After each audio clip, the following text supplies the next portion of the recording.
What's up YouTube, Sensei Paul here.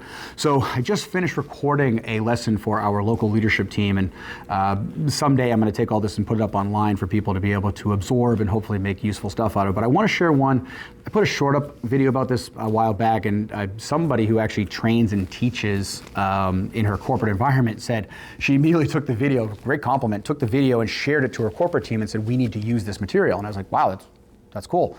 I love, that's why we do this stuff, right? So people can take great information and share great information. So we have something we call the teaching triangle.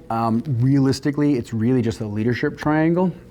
And I'm gonna give you guys like the quick breakdown of this. So, and forgive me, dry erase board, I have a better image of this that I actually created, but we're working on dry erase board right now. So, bottom of the triangle, we've got the educator. This is the person whose job it is to just straight up transfer information from a piece of paper or their mind, their experience, to their students, to their charges, to their trainees, whatever it is.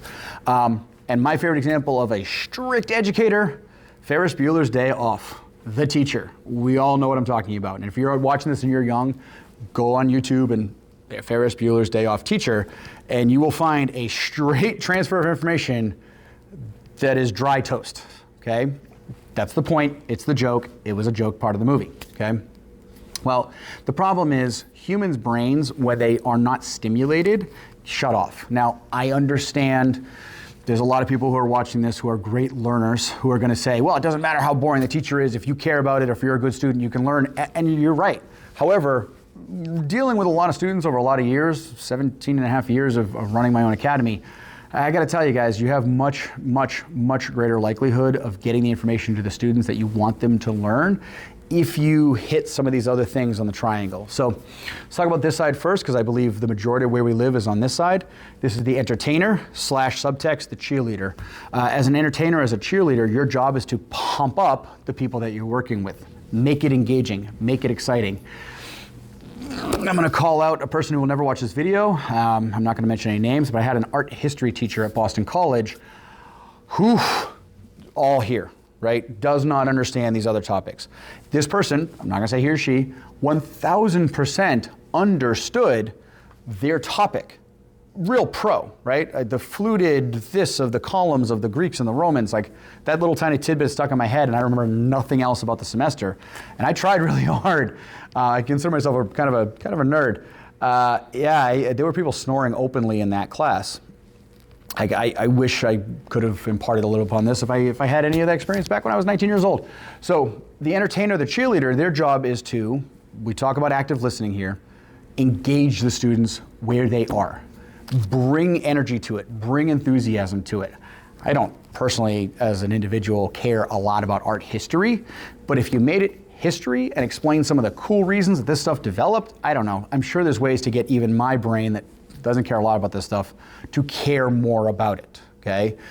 If I'm having a terrible day, you know, a zesty high five and a big smile and a, hey, how you doing? Let's rock and roll. You know, I have a local concept that I call Monday face.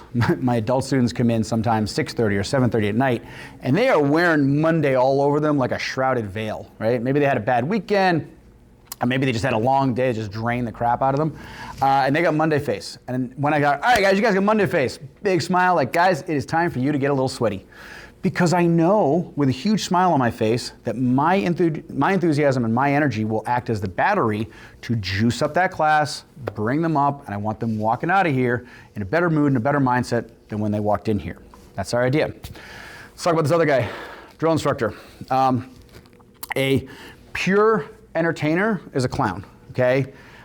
Pure educator is dry toast. A pure drill instructor is a jerk. I was gonna use a different word, but I'm trying to be careful here. I'm sometimes known for my salty language. And if you want a drill instructor example, warning, trigger warnings, all that kind of stuff, it's definitely gonna be naughty language. Go look up Full Metal Jacket drill instructor and you will find a fantastic example of this guy right here. Okay, Marine drill instructor, treating people like garbage and definitely moving them forward by a huge push. Are there times for the drill instructor? 1000%. Does it need to be a little selective? To me personally, my way of teaching and my way of working with students after all these years, 1000%. Are there topics that would definitely require more drill instructor? Yeah. If you work with really little guys, you gotta be big smile, but kind of stern about the rules, right? Because their brains are all over the place, and kids really actually like structure. It's a thing we've learned over the years. So drill instructor, more important there. If you have a really severe topic, I'm a firearms instructor. I've worked with a lot of firearms instructors. I don't think, the topic's already pretty exciting. Firearms are an exciting thing, or at least adrenaline engaging thing. But the perceived penalty for messing up is extreme. So that's where the drill instructor, like if somebody's being unsafe with the tool, yeah, it's probably time for the drill instructor to come out. So things to think about. For us, two facets of this. As an instructor, I look and I judge the whole class. I know the topic and the information I want to get to. And as people are coming in, I kind of see where I need to end up on the triangle, just understanding it's largely on this side of the triangle. Individual student, they are going to get some piece of this, and it's never all the way down here. It's never all the way over there. It's floating around in there. If a student's having a rough day, big smile, big cheer, happy to see you, glad you're here, let's kick some butt. I can't wait to see you have awesome, do an awesome job with this. You get that cheerleader entertainer going, right?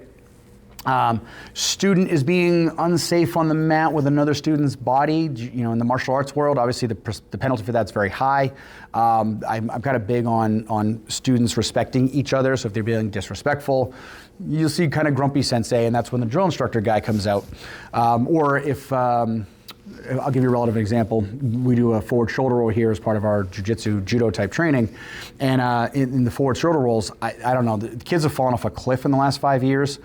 It used to be a challenging thing to teach, and now it is just hell on wheels. They can't do a somersault. I don't know too much of the tablets and the couch, I guess. I don't know. But they are so disconnected from their frame. And we get kids, because they mess one up, the fear cycle starts coming up, and now they can't, the next one's worse, and the next one's worse, the next one's worse. Cheerleader, encourager, encouraging the whole way through. Once in a while, I'll be like, hey, who's in charge right now? Are you in charge of your body? They're like, yeah, I'm in charge of my body. I was like, no, I don't think so. I don't think that's true. I think fear is in charge of your body. They're like, they're taken aback a little bit. I'm like, does that feel good? Do you enjoy that? Do you want fear in charge of your body? They're like, no, I don't want that. Me neither. Come on. Then I shift right back to the cheerleader. I'm like, let's push that fear aside. Let's get this forward roll, right? But it can be a little helpful moment in time to realign, their view on what they're working on. So that is our teaching triangle, our instructor triangle, our leader triangle, and I really appreciate you guys hanging in. How do you guys see this? How do you guys work this? What applications do you have of it? Are you, or if you're a teacher, where are you, right? Are you, do a little self-evaluation. I was told a long time ago by my sensei when I was learning instructing, I was a lot of drill instructor. I had to become a little bit more cheerleader. I took that very, very seriously to heart, and I worked hard. I'm never gonna be as funny as my sensei. He's really amazingly good. He's got this amazing skill of correcting you and kind of sort of making fun of you a little bit and making you laugh at it and love him more for that moment in time. I've tried really hard to emulate that, and I still don't think I'm any good at it compared to him. I don't know. You'd have to ask my students if I am or not.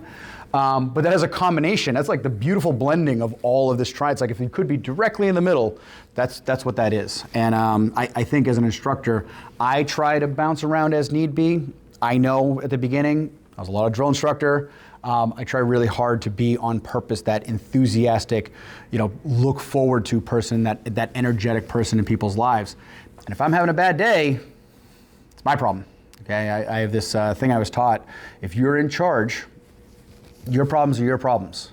If you're in charge, your students' problems, your people's problems are your problem. Just the way I was taught from my dad, my father, my sensei. Nobody cares about your problems on the mat. Your job is to make sure they have a fantastic class and a fantastic experience. So I actually love this because it allows me, if I've had a bad day or a bad weekend or a bad night's sleep, to take it, put it over here, little compartment, and I can go open that box when I'm done teaching at the end of the day. But it's very freeing for me to go into this role and just let that stuff go. So that's just my own little personal take on it. Thank you guys so much for watching. Looking forward to your feedback, and have a great day.